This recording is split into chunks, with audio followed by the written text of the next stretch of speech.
Hello and welcome to another day in the Milky Way. And we got it. Oh, It makes me laugh every single time. Welcome to another day in the Milky Way. And tonight we got a great show with my co-host David Null, Hawkeye Two Feathers. Welcome to the show. and welcome to all of you out there who might be listening or watching. And we greet you as always with the love and the honor of the infinite creator. And we always hope that you're continue to learn how to accept and receive the knowledge, the healing, the wisdom, and the many blessings from the universe. And we also pray that you're doing okay in these crazy times we live in. And we got a new storybook today. In our story, I'm going to drop a little X. Snowbird and the Water Tiger. Yep, can't wait for that. It's out of a new book because we finished last week's book. Yep. Very good. We've finished several books now. This is 139 shows we've done, and so we've been through about 3 or 4 books in this progress of reading stories and trying to bring information to you. So that's right. And remember, everybody, if you don't want to watch the whole show, go back and watch the whole show. I do have shorts of just the stories that David reads. So you go out there and look under my shorts. It's in a playlist, and you can listen to short stories for hours. Just play them one right after the other, story after story after story. I cut out all the other parts. It's just the storytelling. So there you go. Check those out too. Those are sometimes a favorite. I put them on myself, because I'm like, it's pretty good. I have listened to so many times. Sometimes I swear I could tell myself. But anyway, that's why some of them almost seem the same. It's like, gosh, did I listen to that one or is it a different one? But anyway, but there are many stories that span the different ages and timelines of different tribes. So it's not the same story, but it's the same subject. So it's interesting, that of all the stories, I've read, there seem to be some copycats, but they're not. They're slightly different. There's always a little twist in there. So, but anyway, we hope that you will stick around until Snowbird and the Water Tiger are new. The book is American Fairy Tales from Compton, and it's 1907. So it's an old book. Well, tonight is the night for old books, that's for sure, because I have a few tall tales to tell out of books too, but they're not fairy tales. These are real events. So stick around for that. And I see Chloe's in the house, and Nina's changed her name up a little bit. Nina the Mystic Truther. Nice. I like it. And don't forget to go over to Nina's channel where you too can get yourself a Milky Way Soul Tribe, a shirt, a Robert V. It says Milky Way Soul Tribe on there, just like this. Comes in a nice little bag. They're about $20, and you can have my smiling face with the Milky Way Soul Tribe on your chest too. Please go over there and support the Milky Way Soul Tribe by getting a shirt for yourself, or a mug, a sweatshirt. Winter's coming. A hoodie, something over there for the Milky Way Soul Tribe, because it's a limited time only. And at the end of the month, they go bye-bye forever. But I want to shout out to Nina for putting them up there. I didn't have the time to do that, and she did. Thank you, Nina. Thank you. I appreciate so much to have some merch out there that says Milky Way Soul Tribe. And especially with my smiling face. But plus, there's some that are dedicated to Brian, the original founder of the Milky Way Messenger, that really started all of this, and we honor him each and every day. Yes, and of course, Nina says, it ends on August 31st. So get in there. Half the month is almost already gone, and you will miss out. She's also got a ton of new merch in there as well with the Anakarana. So get your stuff. She's got some specials for the stickers. I got stickers up here that she has You can get these kinds of stickers that say Nina the Mystic on there, or you can get the Anakarana like that. These what I forget how much it is, but there's 100 stickers or whatever it is for $20, or I don't know what it is, how many stickers you get, but $20 you get a pocket load of stickers. But they're pretty cool. I stick them on things. I got books and stuff here that I stick my stuff on. Yeah, like I got my little journal here, and I just stick those stickers on there. And then I have a nice little book to write in with an Anakarana on it, and I know that that is mine because nobody else has Anakaranas. And okay, and she's got a new logo. It looks like it. New logo. Gotta love that. Sticker packs, she says, are via email or get some in the merch store. There you go. And the new logo. I like it. Nina's always updating. Go over there, check her out, get some Milky Way Soul Tribe shirts, mugs, you name it. Get some Anakarana stuff. Get the new merch from her with the new logo. That I gotta check that out too. New logo. That is nice. Nina, you did a good job. I like it. Anyway, okay. So anyway, Travis the Architect's in the house. And Mary wins. Here's Mary wins. She's using the other count. And she says, yep, Mary wins here. Yeah, we know. Anybody that knows you knows that Mary wins is in the house. Anyway, yeah, Nina has been busy today. Okay, and Lucky Stone is in the house. Happy Tuesday. Well, anyway, on with the show. We're going to start out a little bit with last week. I had, maybe not. We were talking about Kentucky, and I want to go back there. We're going to go back in a little bit of history of Kentucky because I did find my folder on it. Go figure. So I'll put this up here and get back what I missed out. Remember, they were the colonies were spreading out, they were moving out, and they were going out into this wilderness. And that's what some of these stories I'm going to read for you tonight, the wilderness stories and how the land was conquered. These people were living in the colonies. They said, I need bigger area. I need some cheap land, and I'm going to build a farm. I'm going to raise my children. It's going to be great. So what did they do?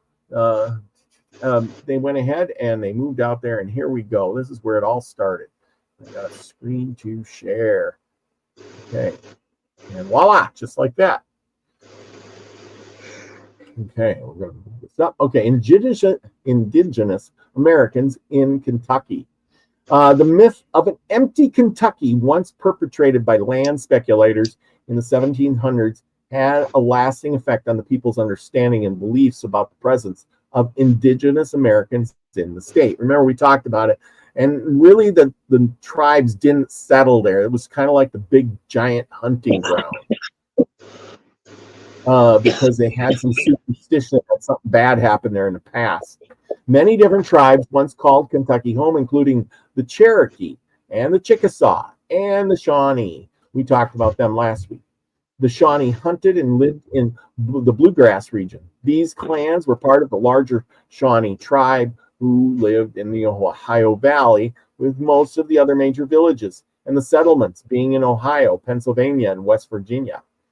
It is likely that no major indigenous settlements were in Kentucky. And again, the Shawnee, were dominating that whole region.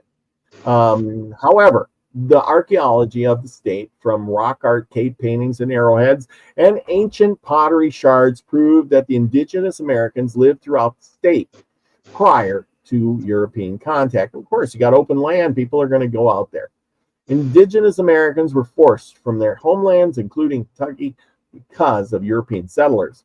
This came in the form of European settlement and conflicts, and eventually more centralized tactics, including Indian removal and the Trail of Tears. Yeah, we're going to do some more shows on that. Today, Shawnee tribes in Oklahoma, including the Eastern Shawnee, claim Kentucky as one of their tribe's original homes. Yep, during the Trail of Tears, they packed them up, literally, and said, you're marching to Oklahoma, a land far, far, far to the west. And then you can have that land because nobody else wants it. So what happened before the white man was there? Pladonians lived in Kentucky, western Kentucky, and eventually migrated eastward. Now, this is what scientists are saying. People dug up the bones and things like that. So this is all speculation because they really don't know. Trust me, they find a little bone or an arrowhead that looks out of place, and they make a story about it. So can't really put a lot in there. The Pladonians were Clovis people, of course, meaning that they used tools and were hunter-gatherers. That's what they believed. They moved in groups of 15 to 20 people. Of course, they didn't live back then, so we have no idea. There might have been 100 people. You know what? Yes. I got to just interject for a second. Every time we turn around, and as we have read, the Indians had ears of corn 2 feet long. Yeah. And things like that, and 6 miles of corn, growing, and so, but every single one of these archaeologists, and sometimes you just want to slap them, is that everybody was a hunter-gatherer. Yes. There is no other thing. Oh, they were too stupid to grow anything, or everybody was a hunter-gatherer. And the more we read and the more we learn, of course, back then you had to hunt and gather stuff. But this idea that they were just stupid and just traveled around willy-nilly is just not right. So, okay, there's my 2 cents worth. No, I totally agree, because these people, they lived back in the day, and they developed this corn, and it wasn't the Indians that bragged about their 2-foot corn. It was the white man that came along and said, holy cow, they got 2-foot ear corn. What the heck is going on? They build houses. They're better than ours. They got 6 miles of corn. How did they do this? They didn't do this overnight. That's what 7,000, 8,000 years ago, they were working on this stuff. What these scientists are digging up, some of them were just hunter-gatherers. And if you were a hunter-gatherer, you would have been living in a tribe that was only 15, 20 people, so you could pack up and move. But also, it's hard to feed anybody above 15 and 20. Yes. That's something that I listened to an interview of an old Indian chief, and he said, do you know how hard it is to feed 50 people? Yeah. Every day? It was like, Well, so, we think of these tribes, but there was an economic reason that they were in small tribes, because they could feed each other. Well, yeah, the hunters would have had to go on out. If you had 100 people, you would have to go out and kill at least 2 or 3 deer to feed everybody every single day. Plus, we went out and shot a buffalo today, and shot another buffalo today, and another, every day we'd have to get a buffalo to feed the 100 people. And that's not including, if you're a hunter-gatherer, you go through the forest. Yes, there's wild carrots, there's wild onions, there's berries, and there's all these things that you can pick. But for 100 people every day, you would have to pack up and keep moving, because wild stuff just doesn't grow that concentrated.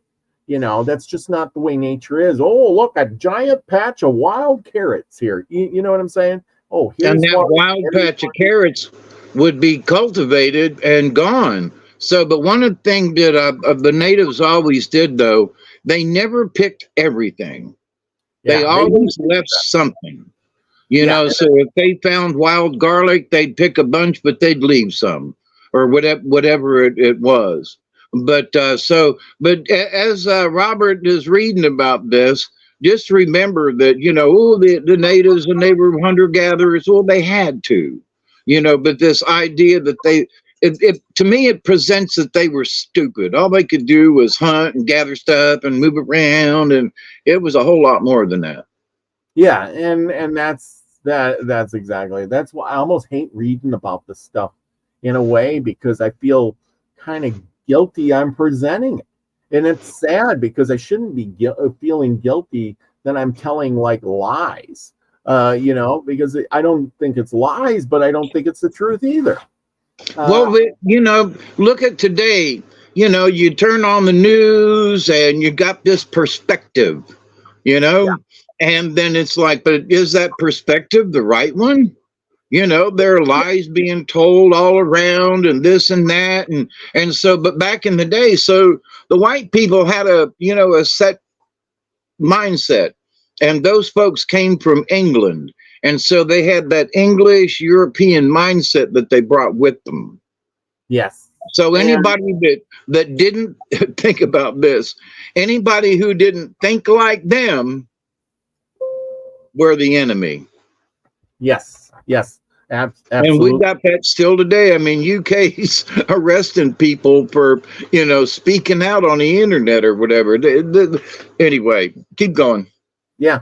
Well, we haven't changed in 300 years. No. And you think these people would have been doing something totally different? Once you get people to gather together as a group, then they start working together and figuring things out. That would have been the first idea is, hey, we got a group of 15 people, and now all the women had children. Now we're a group of 25 people. Now what do we do? And then next year our women had more kids, and now we're a group of 35 people. Now what do we do? Holy cow! You don't just say, well, everybody, we're going to break up into 2 clans now because we got 35 people, and 15 of you go that way, and 15 of us go this way. You know what I'm saying? Yep. We do know that back in the day, even the Indians are very family orientated. They stick with their family. Don't say, well, we got too many brother, sister, you got to get out of here. They were a tribe. Yeah, you didn't make the lottery. Like we are the soul tribe. They were a tribe. They were together. They were family. And some of them were related, and one way or the other. But they were a tribe, and they worked for each other and helped each other. And there was very little hierarchy in that the elders were the bosses. But as far as this, well, we got to vote for a chief every year, or we got to do with this. No, it was very much more that people earned the respect of the rest of their tribe. Mm-hmm. And it's like, that person knows a lot about medicine. We're going to make them the medicine person.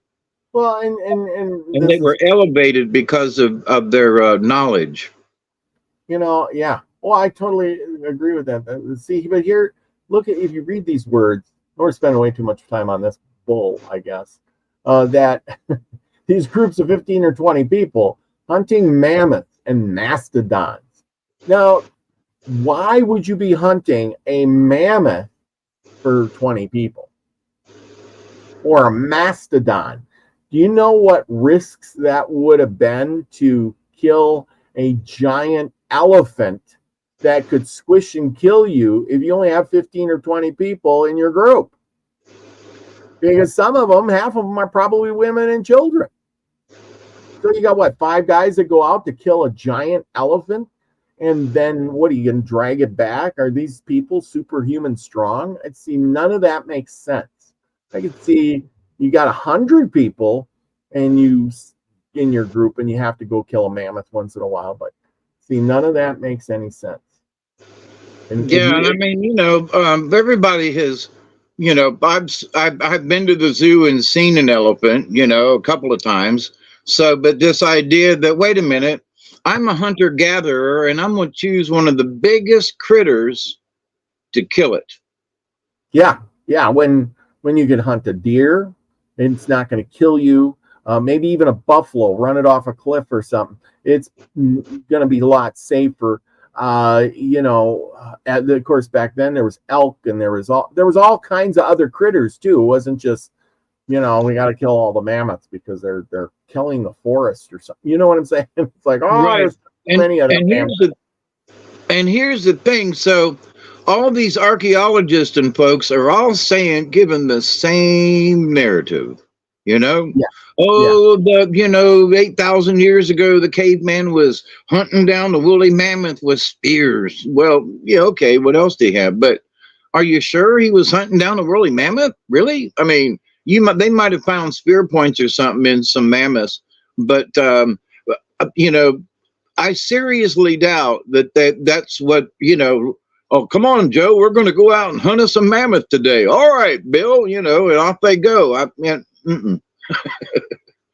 Think otherwise, And why would they kill something that big? Like you said, why would they, kill something that big? Because, it would spoil. And it would also, a dead carcass would attract a lot of other critters, hyenas and whatever else might be around, So it's like, are you sure you want to kill that great big thing? But anyway, I think that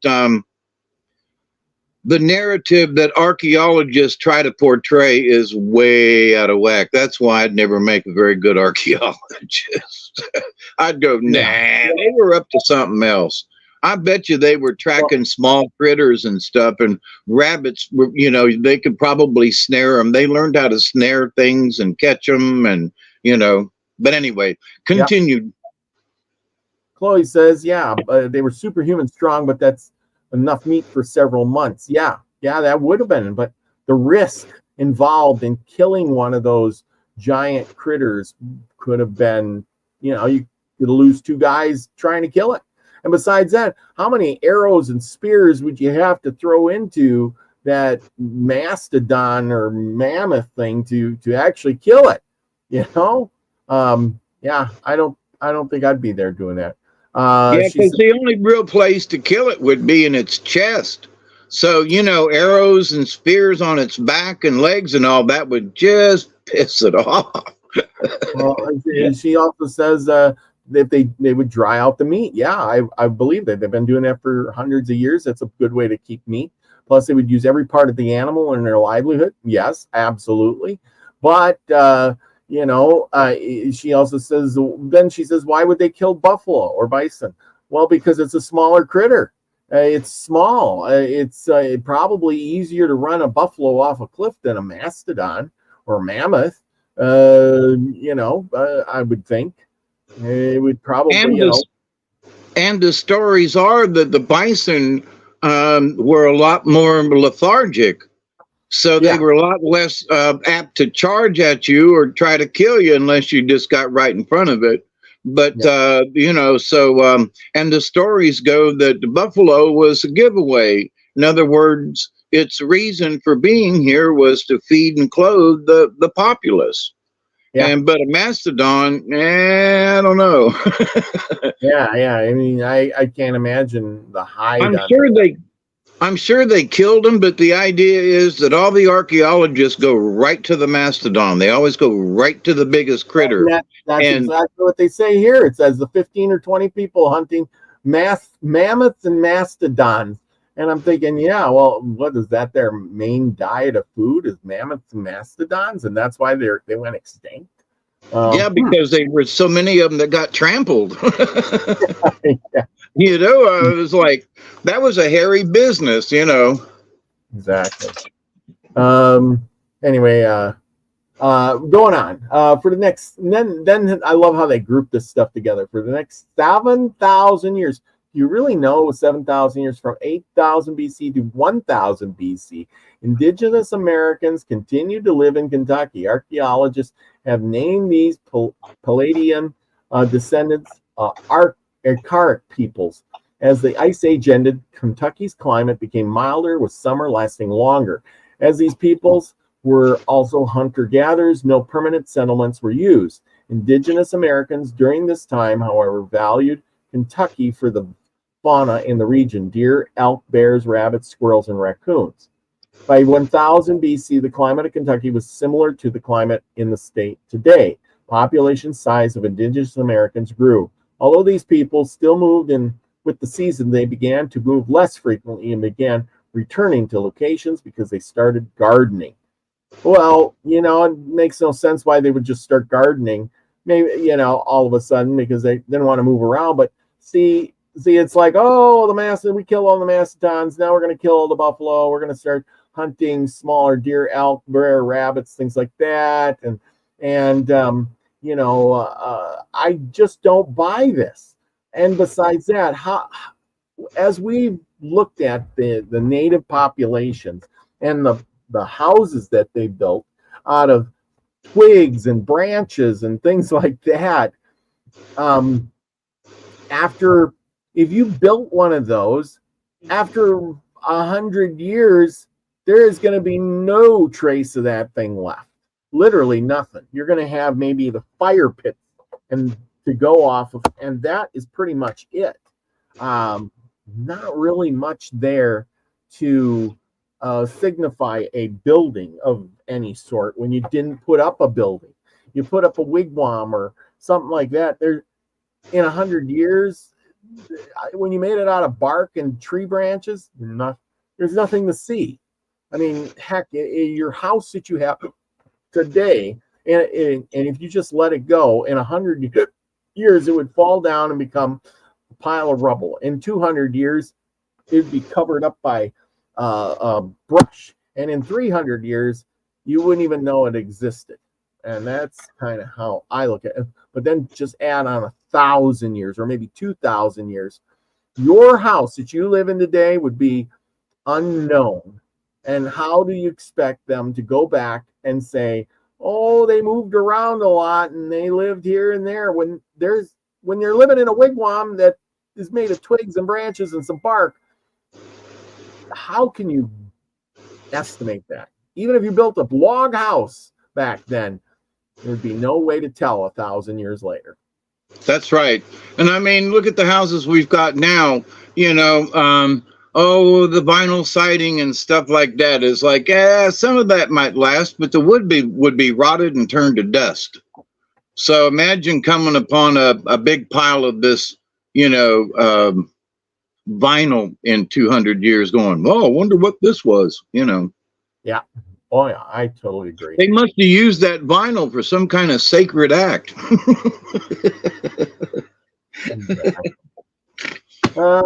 They sacrifice people on the vinyl. I'm sorry. Because everything, the other thing is well, they always sacrifice people, they got to throw that. I'm sorry, I'm in a peculiar mood tonight. Yeah.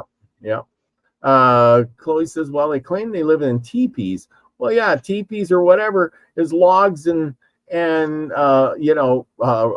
wrapped around the poles. You pick it up and you go, and there's literally no trace of it left once you left.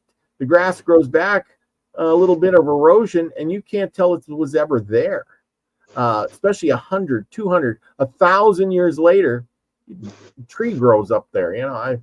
So that's especially in Kentucky where the land is grown. Let's get back to this. This is known as the woodland period. While the indigenous Americans in Kentucky were still hunter-gatherers, they stayed longer at settlements and tended to return year after year to the same places. They experimented with gardening and farming using controlled burns to kill weeds and enrich the soil. In eastern Kentucky caves, woodland indigenous Americans domesticated the earliest sunflower and goosefoot. As they learned varying plants and harvest cycles, they tended to stay all year if the food they planted could last them. This period is also known as the Ardenia culture became prominent. The Ardenian were mobile hunter-gatherer gardeners. Now they're hunter-gatherer gardeners who lived in groups again of 15 or 20 people, usually made up of extended families. We can't have much of an extended family with 15 or 20 people. Archaeology has been able to tell us much more about Ardenian culture than the ancestors who came before them. The indigenous Americans living in Kentucky during this period traded both locally and non-locally. Archaeologists have found, having found marine shells from the Atlantic coast in Kentucky, and the barite and limestone from Kentucky has been found along the coast. Ardennian used Kentucky limestone to make pottery, which helps them stand out from their ancestors. Following the Ardennian period, Fort Ancient culture lasted from 900 CE to 1750 CE, which includes early contact with Europeans. Fort Ancient peoples were no longer true hunter-gatherers. They still hunted and gathered, but they lived in permanent settlements with gardening and early agricultural technology, including crop rotation and controlled burns. During this period, the first interactions with Europeans occurred. Although the Spanish were in what is become the United States in the 1500s, there is no documentation of Europeans in Kentucky until the 1730s. There is evidence, however, that indigenous Americans at the time were aware of Europeans due to regional trade networks, including Kentucky peoples participating in deerskin trade with Europeans.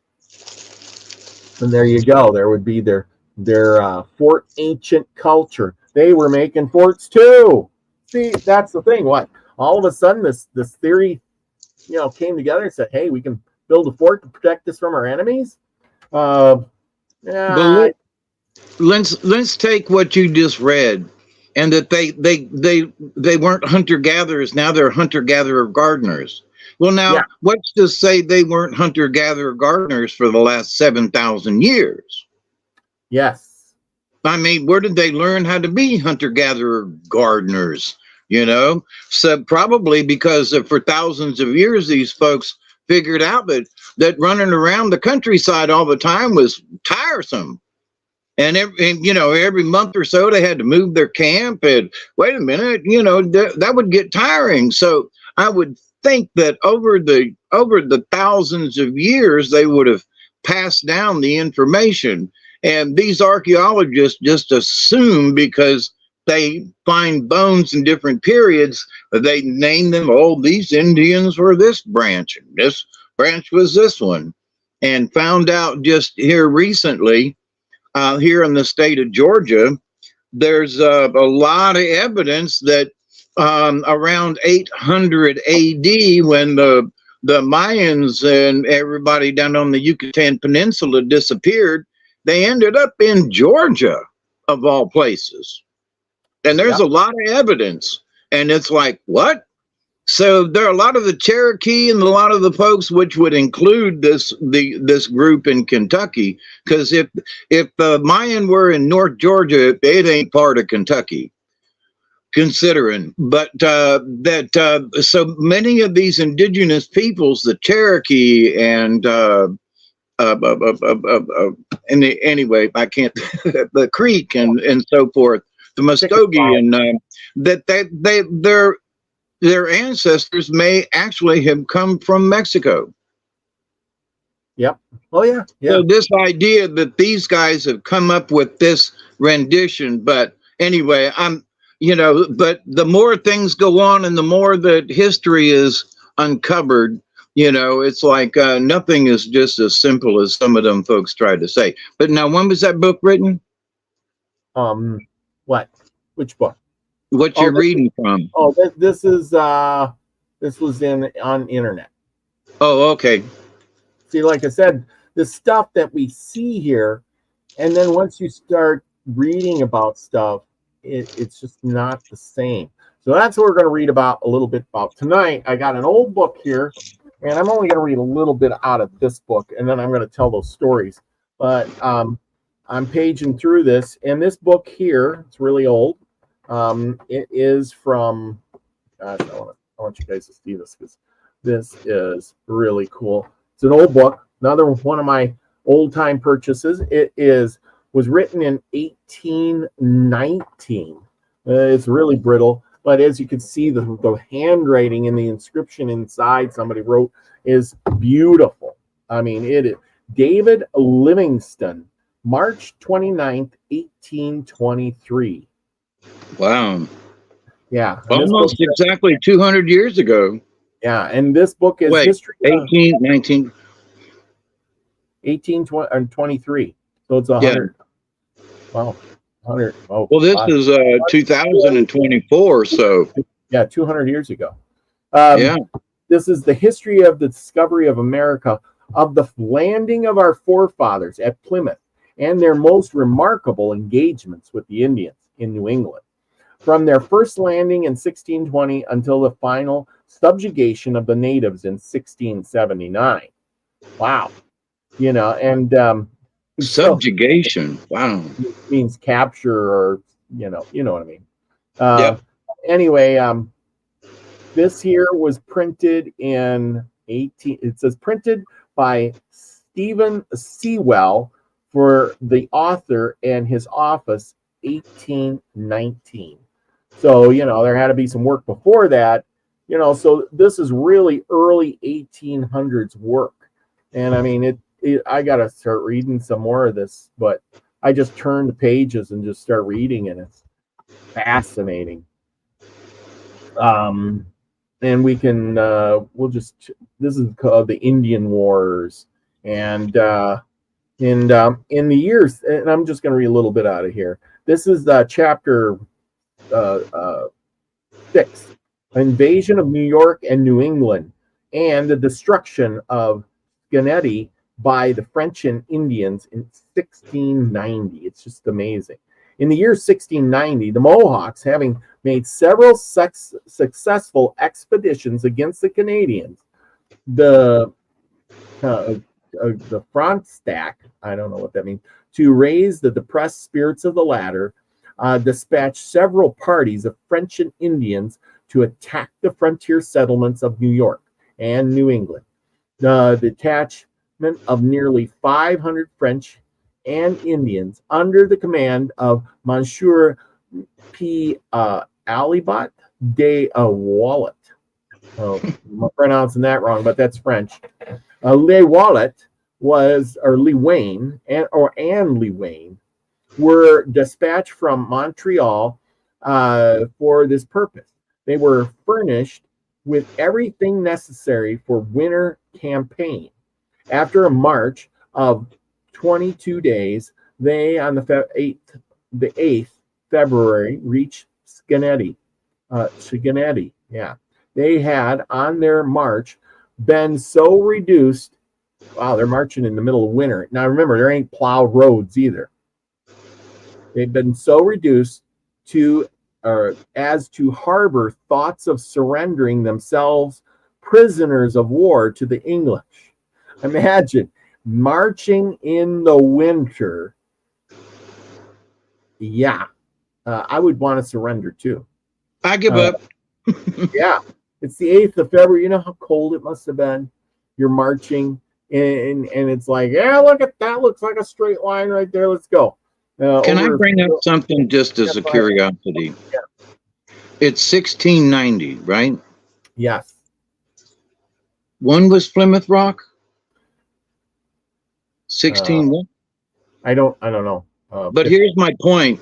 There were a lot of people that got there in 1690 to have 500 people dressed and going, and that they had left a port. I mean, so there was a lot of people who had gotten to the United States, not just the English or the Spanish, by 1690. I just want to point that out, because 500 people back then, that was a boatload, literally, or maybe 2 boatloads, literally, of people.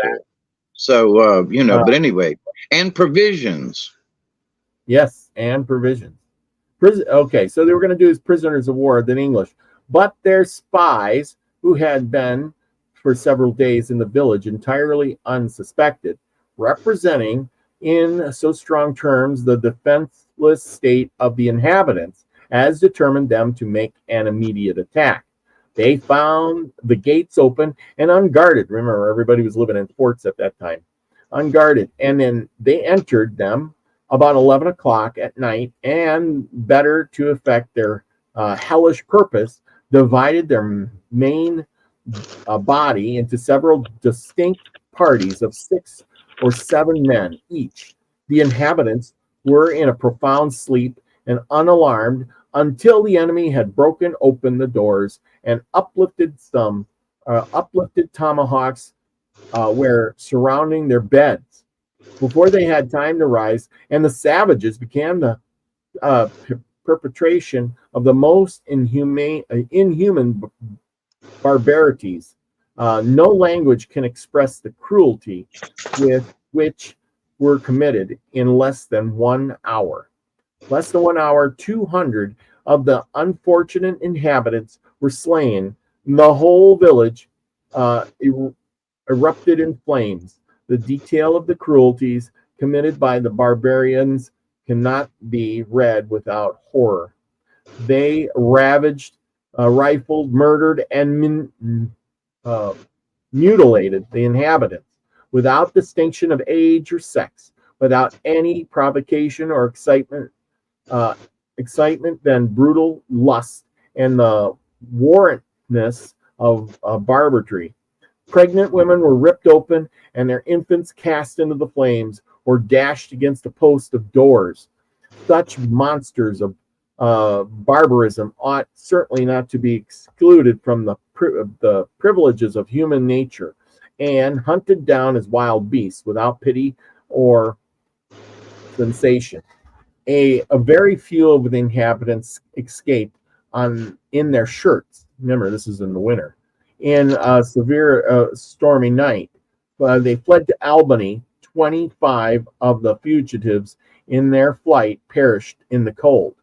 The enemy, after destroying the inhabitants, killed all the horses and cattle which they could find, with the exception of about 30 of the former, which they loaded with their plunder and drove off.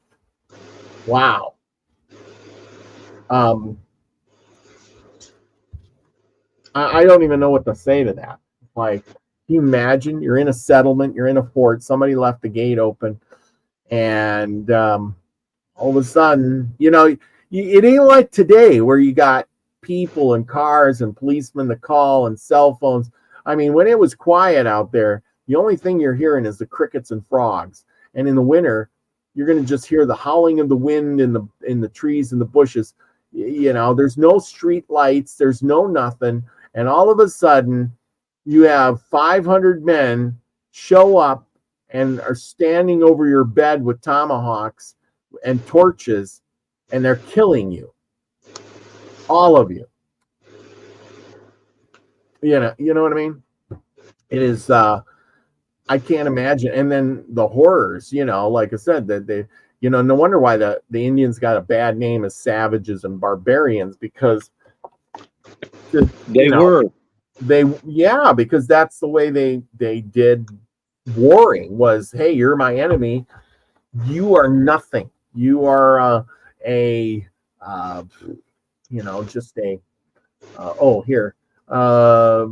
Plymouth was founded in 1620, so this is like 70 years later. 70, yeah. And there was that many people around. Anyway, and there's more than that, but I mean, because there was 500 people that could go on the march, but so I was just trying to figure out, wow, that's a lot of people in a few years. But anyway, yeah, Massachusetts was so far more south. That's the thing. That explains the Massachusetts Huguenot settlement, Indian tax, and stuff like that. So okay, so to even this out, because that's just too gross of a story to keep going with, because it's just the brutality. So I did find some stories that were nice. You got to have some nice with all the gore. And I did find some nice ones. Well, at least one nice one tonight. And this is about how a settler would be settling the frontier. And just picture yourself, your wife, and your children, and you are going to go settle the frontier. And this is the normal, everyday, average guy thinking he's going to make it. Okay, several years ago, a Scotsman and his wife named McDougall immigrated to America. Having but very little money, he purchased land where it was then sold for almost nothing in a country thinly populated by people and on the extreme verge of civilization. So basically back then, you're selling land. The king probably is granted this land, and you're buying it for little next to nothing because it is in the middle of nowhere. Nobody really owns it or paid for it. Somebody's making money off you. So, $5. Yeah, you're 500 acres over there. Go get it. Yeah, I guess. Okay, so his first care was to construct a house, obviously. A house and clear away some of the trees around it. This done, he spent his whole time early and late in making a garden and cultivating a few fields. By unwearied industry and with the occasional help of older settlers, he by degrees acquired a stock of cattle, sheep, and pigs, and was in a rough way possessed of a comfortable independence. His greatest discomforts were distance from his neighbors, the church, market, and even the mill. Above all, the complete separation from his friends, and this would have felt still more had he been an idle man. Now remember, you're moving out in the woods, and now you and me, we probably picture, oh yeah, well, he was like a mile or two away. No, we're talking he was probably 20 miles from the nearest neighbor or something crazy like that. Talking about being out in the sticks.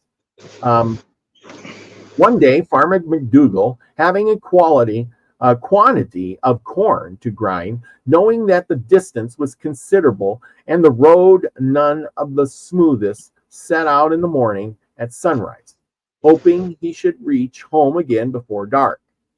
Well, maybe he wasn't that far out. Figuring you're going to leave in the morning, you travel all day, so it would have been, 15 miles there and 15 miles back? I would say you could do that. That's 30 miles in a day, right? When the farmer was at home, he always drove up the cows for his wife to milk, morning and evening, but now this care devolved on her, and careful woman went out for a quest of them. Not accustomed to go far from the house, she soon found herself in an unknown country. Remember, they didn't have fences. They just, there was no barbed wire to string. You just let the cows out, you put a bell on them, and you let them roam, and they roam through the woods and the fields and eat the grass, and you hope they come back. Or you got to go get them like she did. She wandered, not accustomed to going far from the house, she soon found herself in an unknown country, and with neither pocket compass nor notched trees to guide, it was not to be wondered that she was wandering long and weary to very little purpose. Tall trees seemed to encompass her on every side, or where the view was more open, she beheld the distant blue hills rising one behind another, but no village, no spire or cottage chimney was there to cheer her on her way.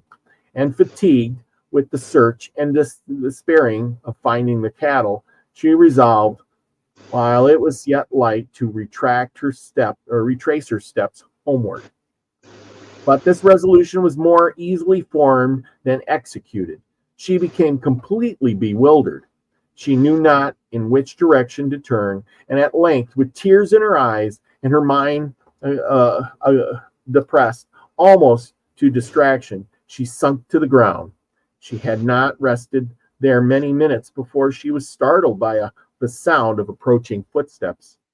And on looking up, she beheld before her an Indian hunter. Uh-oh. Woman, probably young, out in the woods by herself, about ready to break into tears, and an Indian walks up. What do you do? Although Miss McDougal knew that there were Indians living in the neighborhood, she never had yet seen one, and her terror was very great, because I imagine she had, heard lots of stories about the Indians. The Indian, however, knew her. He had seen her before. He knew where she lived, and he instantly guessed the cause of her distress. He could speak but a few words of English, but he made signs for her to follow him.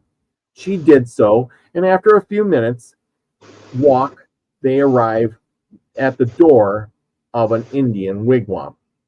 He invited her to enter, but not being able to persuade her to do so, he darted into the wigwam and spoke a few words to his wife, who instantly appeared by the kindness of her manner and induced the stranger to enter their humble abode. Venison was prepared for supper, and Miss McDougall, though still alarmed at the novelty of her situation, could not refuse to partake, could not refuse to partake of the savory meal. Imagine, she'd been out there all day looking for the cows. She was hungry. Seeing their guest was weary, the Indian removed from their place near the roof 2 beautiful deer skins, and by stretching and fixing them across they divided the wigwam into 2 apartments. Now remember, it's not a tent; it's a wigwam, so it's like a long shed of some sort. Mats were then spread in both sides, and the stranger was made to understand that one division was for her accommodations. Remember, mats, they would weave mats out of grasses and leaves and whatever they had, usually grasses of some sort. Here again, her courage failed her, and to the most pressing entreaties, she replied that she would sit and sleep by the fire. This determination seemed to puzzle the Indian and his squaw sadly. They looked at one another and conversed softly in their own language, and at length the squaw, taking her guest by the hand, led her to the couch and became her bedfellow. So the squaw, being a woman, figured, well, if I lead her to the couch and I cuddle with her, maybe she will lay down and sleep some too.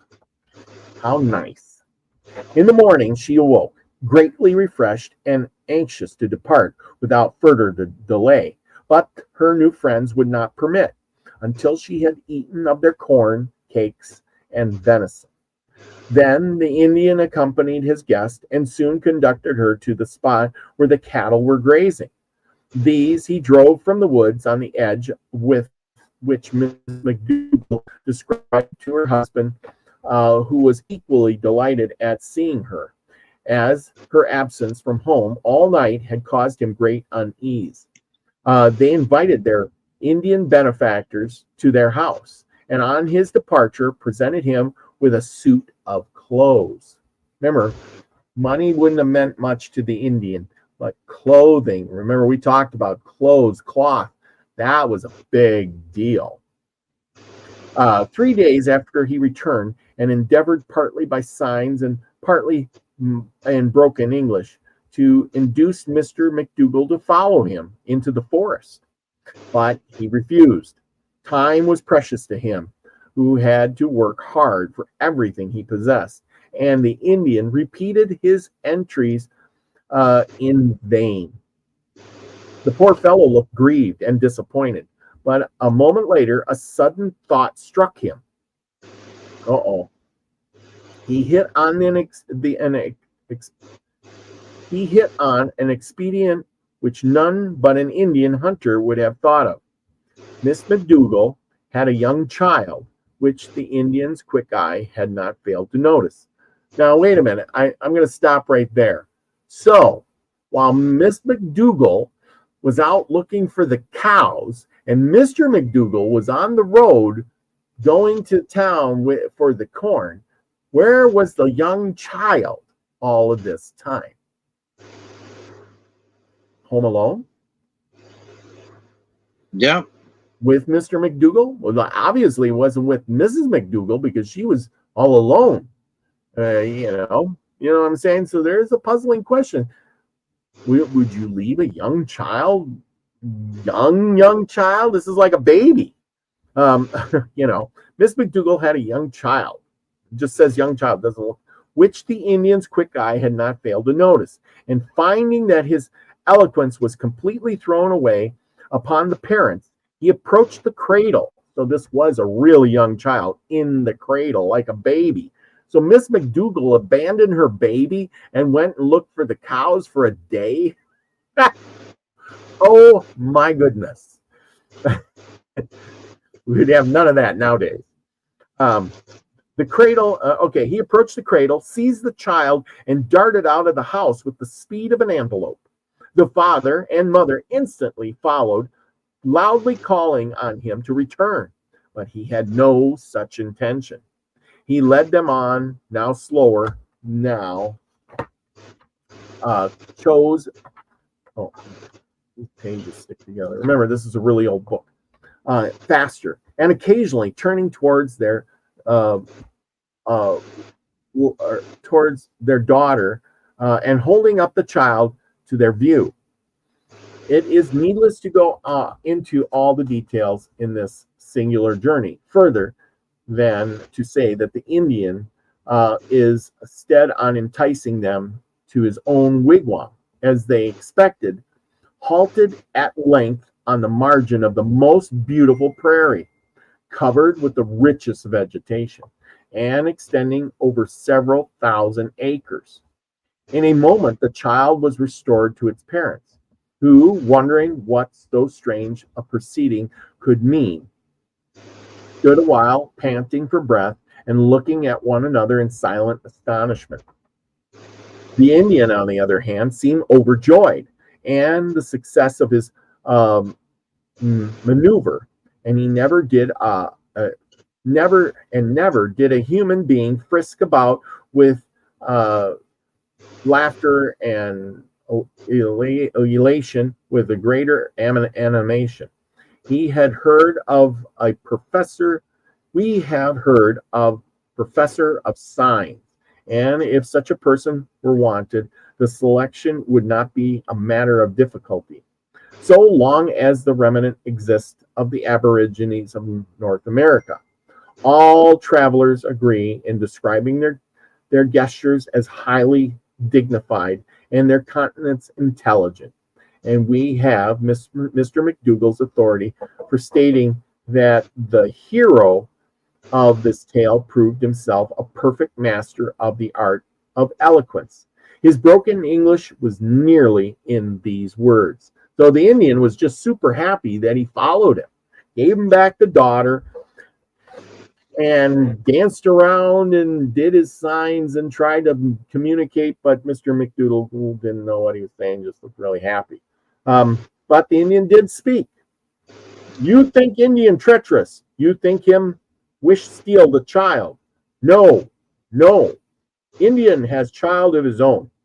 Indian knew you long ago. Saw you when you not see him. Saw you hard-working man. Some white men bad and hurt poor Indian. You not bad. You work hard for your wife and child. But you choose bad place. You never make rich there. Indian, see your cattle far in forest. Think you come and catch them. You not come. Your wife come. Indian find her faint and weary. Take her home. Why fear and go in? Think Indian kill her. No, no. Indian lead her back. Meet you very sad, then very glad to see her. You kind to Indian. Give him meat and drink and better clothes than your own. Indian grateful. Wish you come here. Not come? Indian very sorry. Take the child. Know you will follow child. If Indian farm here. Good ground, not many trees. Make road in less than half a moon. Indian help you. Indians, your friends. Come live here. This is totally not the story that we hear all the time. Mr. McDougall immediately saw the advantage that such a change would be to him. Taking the Indian's advice, the day was soon fixed for the removal of his log house, along with the rest of his goods and chattels. And the Indian, true to his word, brought a party of red brothers to assist in one of the most romantic removals that ever took place, either in the old world or the new. In a few days, a roomy log house was raised, and a garden marked out in the most fertile and beautiful part of the prairie. The Indians continued friendly and faithful, and good understanding between them and the white settlers, once a source of great comfort to both parties. And there you go. A nice, happy story from this book here. And this here is, like I said, this is Adventures with the Indians. And this book was printed in, it's old too. 1823? No, I don't know what it is. This is 18 something. It's Well, thrilling we said it was 200 years ago. Yeah, thrilling adventures among the Indians, the most remarkable personal narratives of events in the various Indian wars of the United States, as well as incidents in the recent Indian hostilities in Mexico and Texas, by John Frost. Doesn't really say. Copyright by John Potter and Company. I think this is right around 1840 or 50. I think it is, maybe somewhere in there. At least before 1880. That's for sure. So this is the book right here. It cost me a good dime because those are expensive books. Anyway, so that was the happy story of the night. I do have another one in there, but we don't have time to read that. It's just the fact that the Indians could be your friend. I'm just imagining, like in Kentucky there. Here's this guy, he's on the edge of the colonies. He goes out, he's far, he buys this land really cheap. He's in the woods, it had to be, maybe it was Kentucky, maybe it was, Tennessee, somewhere in there. And he says, I'm going to build a house, works real hard. And the Indian's going over there saying, oh my God, look at this guy. He's working so hard. He's cutting the trees, he's pulling stumps, he's got no food for his cows, and there's just 1,000 acres right over there, just right over there. Yeah, that's where he should build his house. And the Indian wasn't, bad about it. He was like, hey, I'll take you there, and you take this land, and we be your friends. I think the Indians, if we wouldn't have killed all their buffalo, and wouldn't have, signed goofy treaties, I do believe that the white man and the Indian could have got along really well. That's the way I see it. What do you think? Well, after 120, 30 years of suppression to the Native Americans, with all of them folks in Oklahoma, and there are, small reservations here and there, the native folk have still kept their histories as much as they can remember, but they have not necessarily assimilated, but they've learned to get along. Well, so yeah. To your point, I think if the white man hadn't have been so cruel and driven them off the land, that they could have, learned a lot especially in the white man needed to learn more about the land, because they just saw it as something to make money, and the land to the native folk is sacred, and the white man still hasn't learned that. So, I think the white folks could have learned a lot if they had just listened to some of the elders and said, this land is sacred. That big deal. I bought it for 20 cents an acre. Now get off. And that's where it all boils down. It's just like when I was a kid, I don't know, maybe it was probably even more so when you were younger. But when I was a kid, people had bigger tracts of land. Taxes weren't that much. And people were pretty friendly. They were poor, but they didn't want for stuff. I mean, so I remember going around, and it didn't matter whose land I was on. I had a little pony and a horse and stuff. I could ride anywhere I wanted, and nobody was out there saying, "Get off my land!" I pay taxes on this land. You stay off. Blah blah blah. Right? Of course, people still put up no trespassing signs and stuff like that, but nobody seemed to mind, crossing, riding, whatever. You're out there, look at the kids out riding a horse. It's hurting nobody. But nowadays, at least at the end, before I moved out of Wisconsin, it got to the point where, this is my line here. I pay a lot of money in taxes. Don't you step 1 foot on my land. That's mine, and I pay the taxes. I pay the insurance. I have this house. I work real hard for it. It's mine, mine, mine. If you step a foot onto my land, you throw one piece of branch over here, you do anything, I'm calling the cops. And it went from, whatever to this is mine. You see what I'm saying? So it's like, oh yeah, it's all about the money. Oh, I paid so much for this and I worked so hard for it. And if you want, but it's not just the money, it's the ownership. It's mine. Mine, yes. It's mine. And like Native folks, the land was everybody's. So there wasn't mine. But the white man still has it. Oh, I gotta have it's mine. I gotta make it's mine. And so I got my 18 acres and it's mine. But I do share it with my neighbors, But there is that thing about possession that the Native Americans still can't grasp. I mean, they understand it, but they don't get it. Yeah.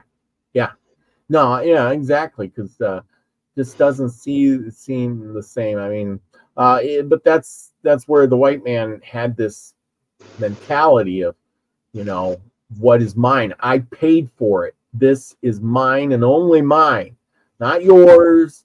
Its value is beyond belief to me.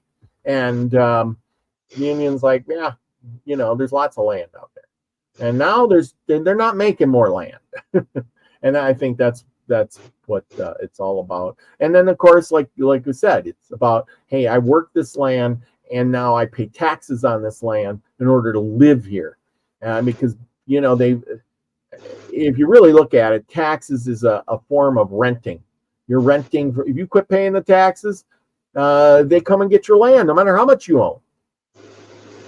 That's right? True. I've been there, done that. Yeah, you're renting the land from the government, and there's your ownership. And because you keep paying, whereas the Indians didn't pay any taxes. Hey, I got all this land. I've been living here 1,000 years, but I don't pay any taxes to anybody. I don't know this thing called money. Well, and also, it was that Mother Earth belongs to everyone. Yes. And folks just can't get that. Mother Earth belongs to everyone. No, but I own this. I paid for that, and but Mother Earth, yes, it belongs. Yep. Earth belongs to everyone, and they still can't get it. But anyway. Yeah. Oh man, we have some learning to do, from the. After 250 years, we ain't learned squat. No, that's right. I mean, to this we day, ain't learned squat. Yeah, to this day, we are still on the same track, fighting the same wars. Like it says, it's by reading what one of my buddies always said, well, what do you get out of all of that? And I says, well, the history tells the future. There you go. Somebody else wants your land. They're going to come in, they're going to stake it out and then buy the land, and you're on it. It's, big governments trade giant tracts of land, even though you live there, and then they settle it. That's how it works. That's what happened with the Indians. The government came in, staked out a claim and said, this is our land. And, they didn't care if there was Indians on there or not, or white men or whoever was on it. It's the Frenches, it's the Spanish, it's the British. And so what? You own 10 acres. 10 acres under the French flag. That's how it goes. Yep. And tomorrow it could be the British flag. Well, we were French yesterday, and we're British tomorrow. And the next week there was another war, and now we're the Patriots. We're the Americans. All in a matter of a couple hundred years. Crazy. Crazy, crazy. Well, here's your story for tonight. I got it all tuned up. New book, everybody. New book. Okay, it's all yours. All right, and this is from the, I say it's our new book that we're reading from. It's American Indian Fairy Tales, Snowbird, the Water Tiger, and etc. by Compton, Margaret Compton, 1907. So this is well over 100-year-old stories. Now, these stories were told to people and then they wrote them down. So everything was oral tradition by the native. And then these folks sat down and listened. And so it's a retelling, but it's also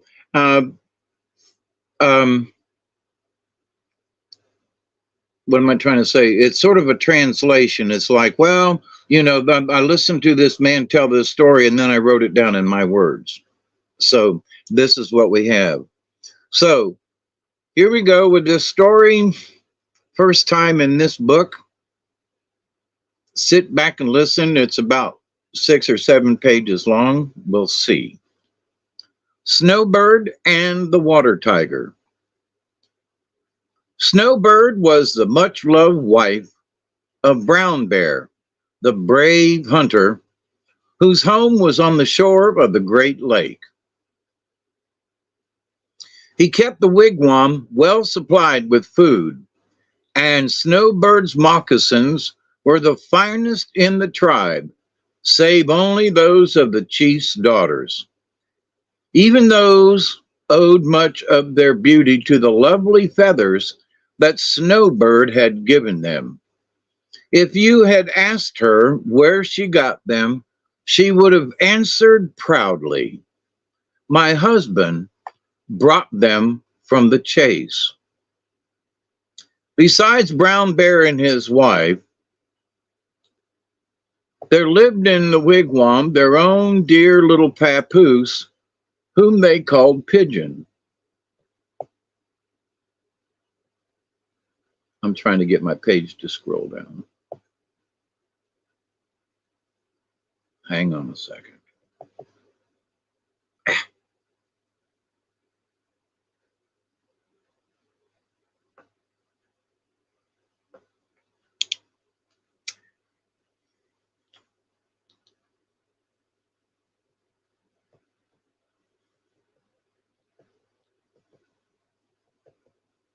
Hang on, I lost my place.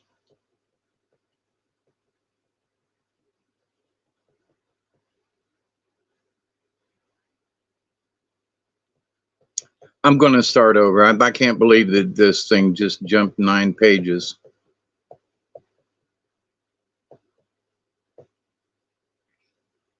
Okay, I'm going to start over because I hate having to jump and missing where I was at. And I still can't get the page to go down.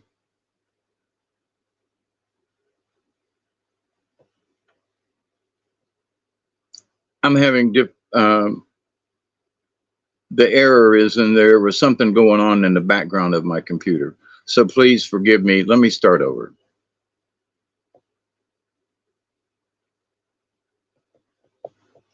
Okay, take 2. Snowbird and the Water Tiger. Snowbird was the much-loved wife of Brown Bear, the brave hunter, whose home was on the shore of the Great Lake. He kept the wigwam well supplied with food, and Snowbird's moccasins were the finest in the tribe, save only those of the chief's daughters. Even those owed much of their beauty to the lovely feathers that Snowbird had given them. If you had asked her where she got them, she would have answered proudly, "My husband brought them from the chase." Besides Brown Bear and his wife, there lived in the wigwam their own dear little papoose, whom they called Pigeon, because he was always saying "goo goo." But they hoped that he would win a nobler name someday, when he should fight the enemy or kill some beast that was terror to the tribe, and so to take its name for his own. These three would have been a very happy family, nor would the little orphan boy whom they had adopted long before Pigeon was born have made them any trouble. He was a great help to them, but there was still another inmate, Brown Bear's mother, a wicked old squaw, whom none of the other sons' wives would have in their wigwams. Brown Bear was her youngest son and had always been her favorite. She was kind to him when she was not to anyone else, and he loved her and took good care of her, just as much after he brought Snowbird home to be his wife, and as he had done before.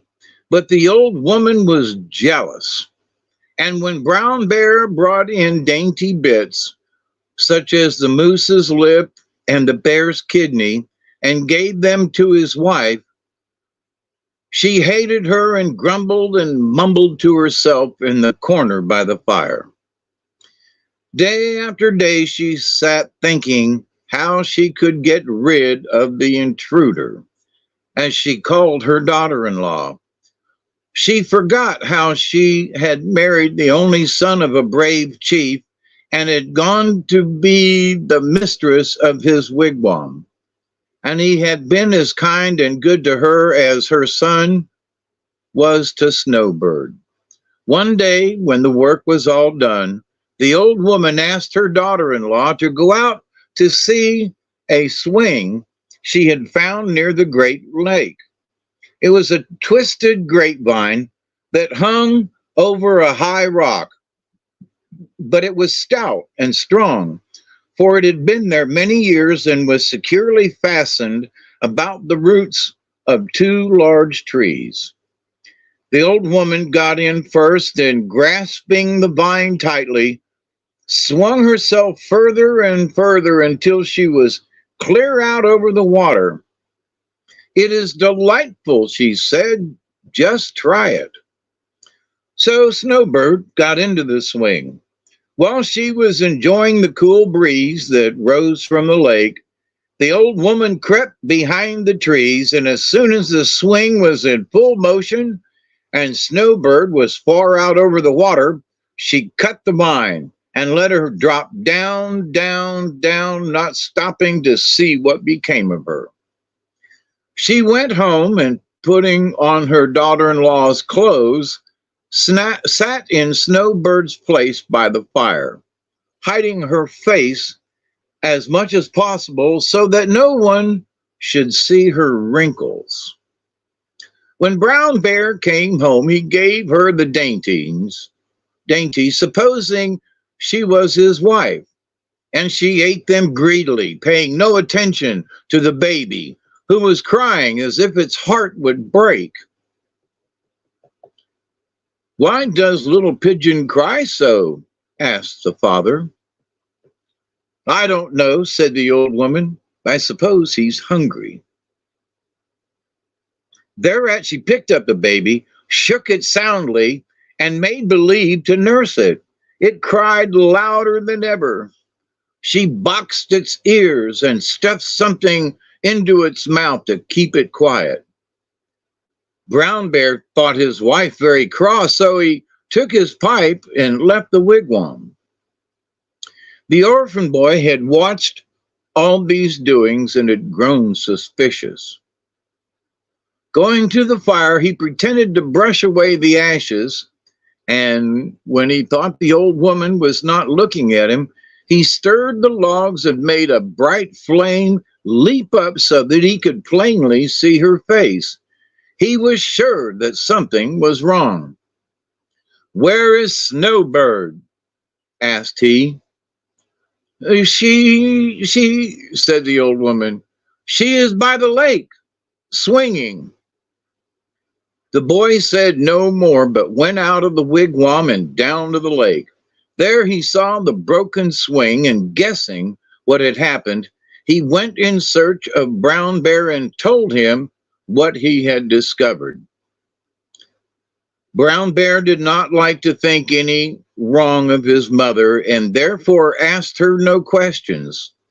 Sadly, he paced up and down outside the door of his wigwam. Then, taking some black paint, he smeared his face and body with it as a sign of mourning.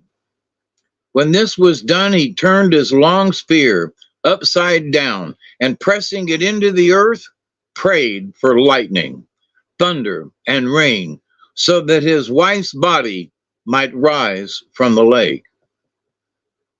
Every day he went thither, but saw no sign of his dear snowbird, though the thunder rolled heavily and the lightning had split a great oak near the wigwam from the top of the base to the base. He watched in the rain and the sunlight, and when the great white moon shone over the lake, but he saw nothing. Meanwhile, the orphan boy looked after little Pigeon, letting him suck the daintiest, juiciest bits of meat and bringing him milk to drink. On bright afternoons, he would take the baby to the lake shore and amuse him by throwing pebbles into the water. Little Pigeon would laugh and crow and stretch out his tiny hands, and then taking a pebble would try to throw it into the water himself. And though it always dropped at his feet, he was just as well pleased. One day, as they were playing in this manner, they saw a white gull rise from the center of the lake and fly towards the part of the shore where they were. When it reached them, it circled above their heads, flying down close to them until little Pigeon could almost touch its great white wings. Then all of a sudden, it changed to a woman, Snowbird, little Pigeon's mother. The baby crowed with delight and caught at two belts, one of the leather and one of the white metal that his mother wore about her waist. She could not speak, but she took the baby in her arms, fondled it, and nursed it. Then she made signs to the boy, by which he understood that he was to bring the child there every day. When Brown Bear came home that night, the boy told him all that had happened. The next afternoon, when the baby cried for food, the boy took him to the lake shore, Brown Bear following and hiding behind the bushes. The boy stood where he had before, close to the water's edge, and choosing a smooth, round pebble, raised his arm slowly and with careful aim threw it far out into the lake. Soon the gull, with a long, shining belt around its body, was seen rising.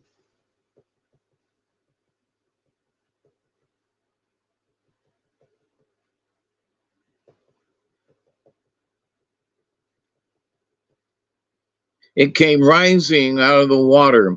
It came ashore, hovered above them a moment, and, as on the previous day, changed into a woman and took the child in her arms.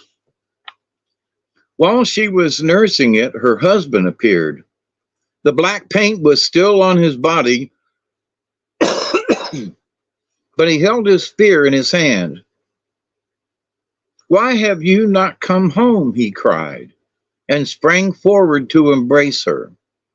She could not speak, but pointed to the shining belt she wore. Brown Bear raised his spear carefully and struck a great blow at the lynx.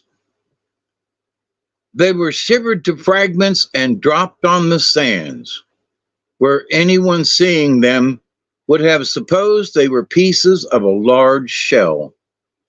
Then Snowbird's speech returned, and she told how, when she fell into the lake, a water tiger seized her and, twisting his tail around her waist, drew her to the bottom.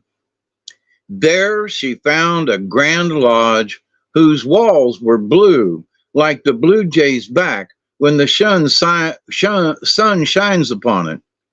green like the first leaves of the maize, and the golden like the bright sands on the island of the Caribs, and the floor was of sand, white as the snows of winter. This was the wigwam of the chief of the water tigers, whose mother was the horned serpent and lived with him. The serpent lay on a great white shell, which had knobs of copper that shone like distant campfires. But these were nothing to the red stone that sparkled on her forehead.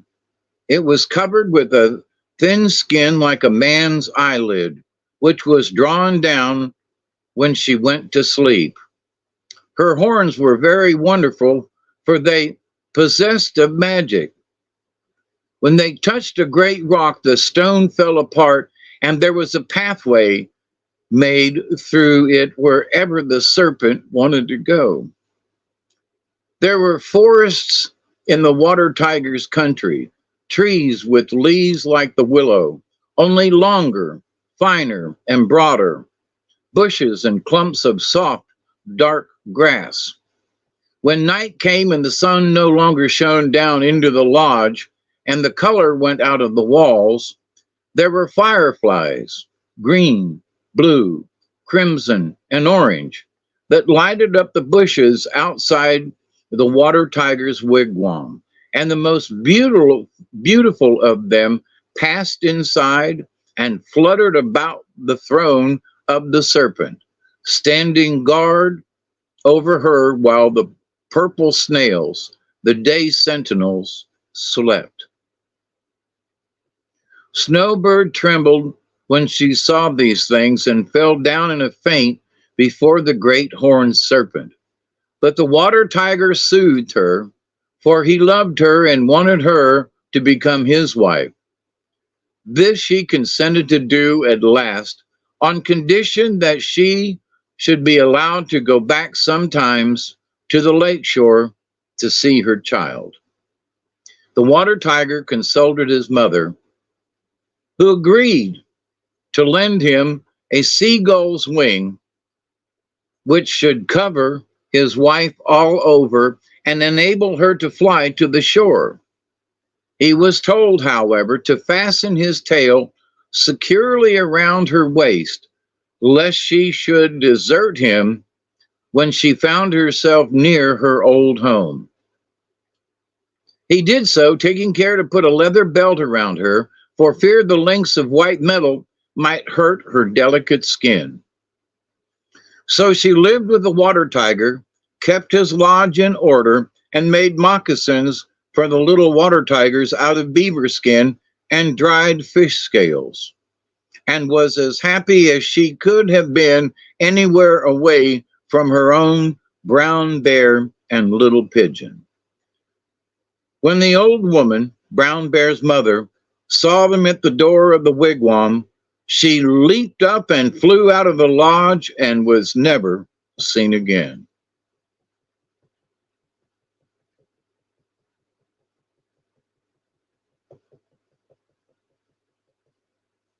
The end.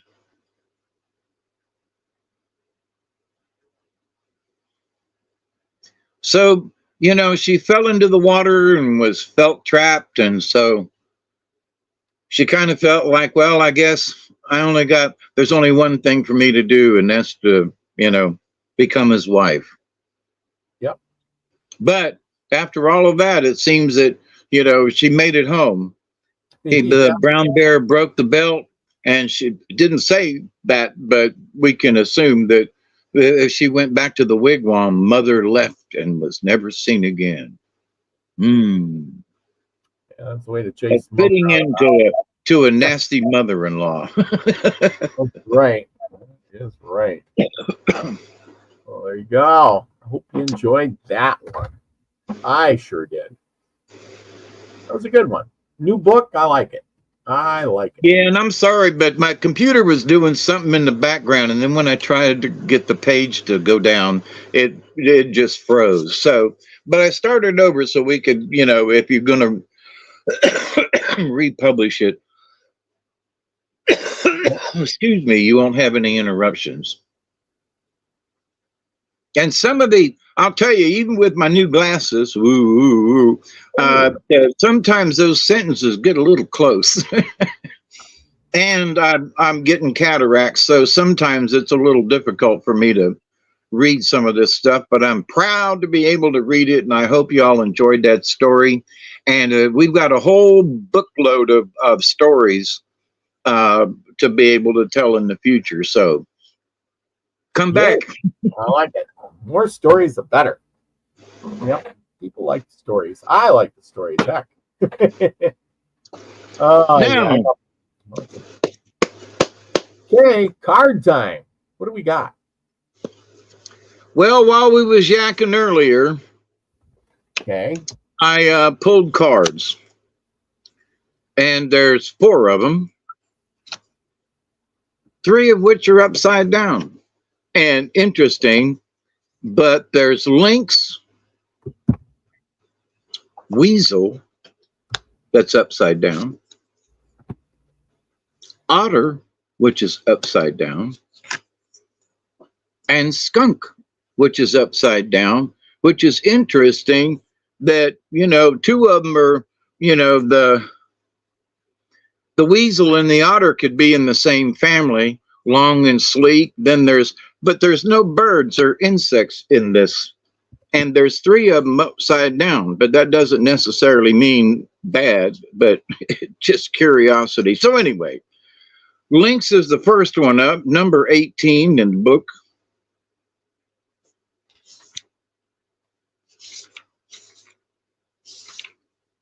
And we haven't had Lynx in a little while. Yeah, weasel, otter, lynx, and what other one? And skunk. Oh, okay. Ooh, Lynx is secrets. It is said if you want to find out a secret, ask Lynx. Unfortunately, it is difficult to get the silent Lynx to speak. To be confronted by the powerful medicine of Lynx signifies that you do not know something. You don't know something about yourself or some others. Lynx is the keeper of secrets, of the lost magical systems and occult knowledge. Lynx has the ability to move through time and space and to go into the great silence for unraveling any mystery. Now, the great silence is basically, deep meditation. So Lynx is not the guardian of the secrets, but the knower of the secrets. The problem lies in getting Lynx to instruct you. Lynx medicine is very specific type of clairvoyance. If this medicine is strong in you, you will get mental pictures.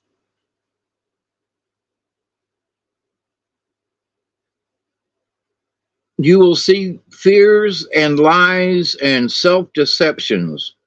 You will also know where they've hidden the treasure. The only way you can coax information about yourselves out of a Lynx medicine is to respect the practices of their traditions.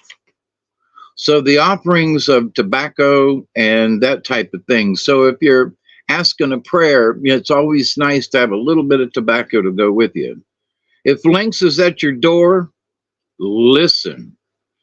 Brother or sister Lynx can teach you of your personal power and of things you have forgotten about yourself. So the secret is you, me, and the rest of us, we've forgotten a lot of our own personal powers. And Lynx is here to say, hey, some medicine people believe that the Sphinx of Egypt is not a lion, but a lynx. This lynx does not say much. The great cat watches over the sands of forever. Now that's an interesting statement. The sands of forever. But so Lynx is the secret, and the secrets are about us.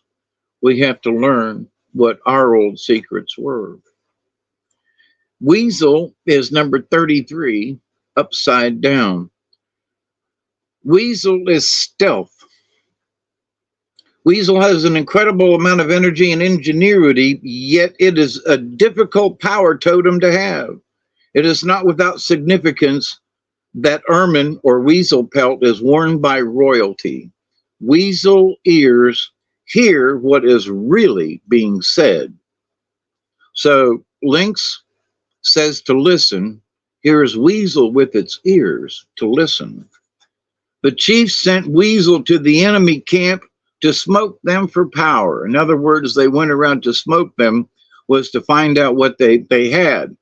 What are the medicines of the enemy? The chiefs would ask the Weasel. Weasel never failed to give an accurate account of the enemy's numbers.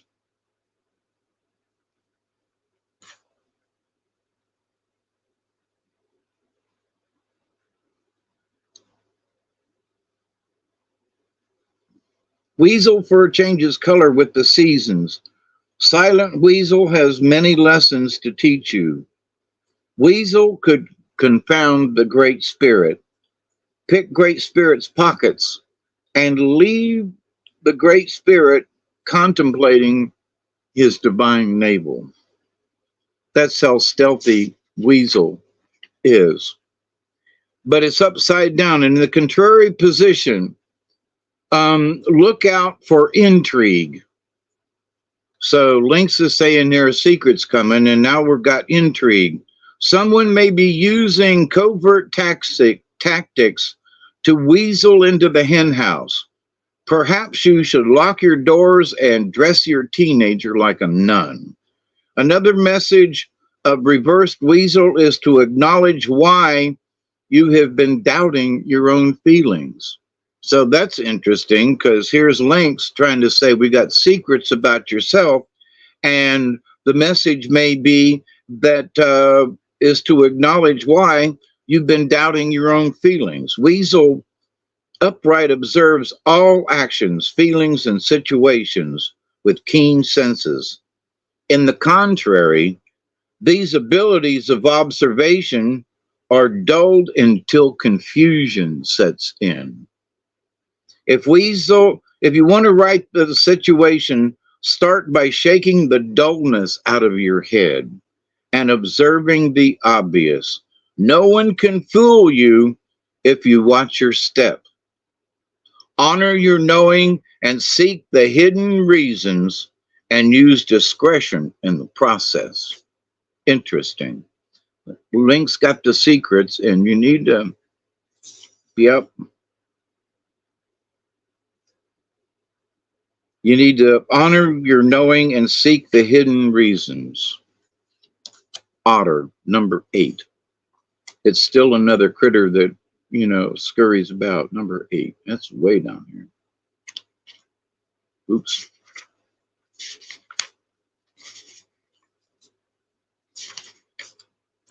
Otter is woman's medicine.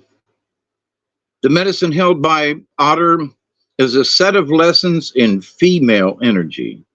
This applies to both men and women, as all of us have female sides. The otter's hide is very often used to make medicine bags for powerful women because it represents balanced female energy.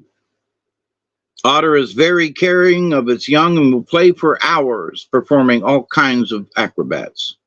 The elements of earth and water are the female elements. At home in both of these elements, Otter is the personification of femininity. Now, but it's upside down. If Otter has appeared reversed, you may be running from one idea to another without focus. Now, so Lynx is telling you to holding the secrets. Weasel saying there are secrets that are hidden, and this one is saying you may be running from one idea to another without focus. I think maybe these are related. This could also imply that you have forgotten how to receive and are blocking a gift from the universe and the creator, with your male side. If this is the case, you may be embarrassed to receive compliments, to have someone hug you, or to allow your genuine personality to come out. Fear of being rejected is the contrary message of the otter. So that's interesting in that how these are laid out tonight. And the next one is skunk, which is the next page back from the otter. And skunk is reputation. We know skunk by its reputation. Unlike predatory animals, skunk does not threaten your life, but threatens your senses. You know this to be true if you've ever been in the vicinity of a skunk. Skunk is teaching you that by walking your talk and by respecting yourself, you will create a position of strength and honored reputation. But if it's upside down, it says that skunk medicine operating through the contrary or reverse position indicates that your self-esteem may seem to others if you are putting on airs. Observe whether or not you are repelling others in your vicinity because of envy, jealous, or projection of their low self-esteem. So if you're around somebody that's always, low and you're trying to bring them up, but anyway, in leaking vital energy, you may be stinking up your environment. So Link's got the secret. You got to find out inside. And Otter's telling you, that, to bring out the woman's medicine, and that maybe you're rejecting a gift from the universe. And skunk is telling you to beware that by not accepting it, you're probably stinking up the situation. That's what it appears to me. So there's the message for tonight. Seek inside yourself for some of the answers, and don't let it stink you up. That's right. Richard Red says, "Are skunks unfriendly?" Well, they are. You can I've seen skunks that people have tamed down and have as pets. I had a friend of mine back in the 70s. I mean, like 72. Had some skunk babies and took them to a vet and had them de-skunked. They still had a strong odor, but these skunks just ran around like they, like pets. Yeah. I think if you bred all, you're raising skunks, and nobody raises skunks, but I'm saying is if you did, I think you could probably tame them down to a really great extent. They're very tame critters. Yeah. Because they have no fear. And when they're little, of course, they're, even more so. But he had run over the mother and killed it. And there were, I think, 2 babies, and he felt bad. So he put them in the back of this car, which smelled forever, but had them de-skunked. And when I left Tampa, as far as I know, he still had the skunks. So, but anyway. Nice. Yeah. I remember there was some in the backyard once, and the mother would come out, and I would sit in the shed and look between the boards, and watch her and the babies come out and they'd play and stuff. And it was back before cameras and cell phone things, so I didn't get a picture, but it was pretty cool to watch them come out, and they just trip and fall over each other and play. And it was really cute to watch them. They all kind of stuck together, and so pretty cool. Thanks everybody for coming tonight. Mary Wins is in the house. She says, I've seen a skunk up close and personal 3 times, maybe. There you go. Anyway, thank you, Chloe, for being in the house. She stuck it out the whole show. Hey, speaking of show, you gonna have a show after this? Maybe. As we discussed before we came on, not been doing well the last couple of days, and so I'll take a little break, and maybe that's a really maybe. All right. Richard Red's in the house. Mary wins. Hope you're feeling better. Let's see. Who else is in here? I know Nina the Mystic was in here earlier. Lucky Stone with all the great information he brings along about Massachusetts. In that area, he's very fluent on that. So thank you much for that. Anyway, let's see what about possums? Mary says, what about possums? I don't know anybody who had a possum for a pet. No, didn't I got possums around the house, and Duggar loves to chase and kill them until they get up and run away. Yeah, they do play dead. He's killed 5 or 6 possums that got up and ran away. And when they pretend they're dead, they look really dead.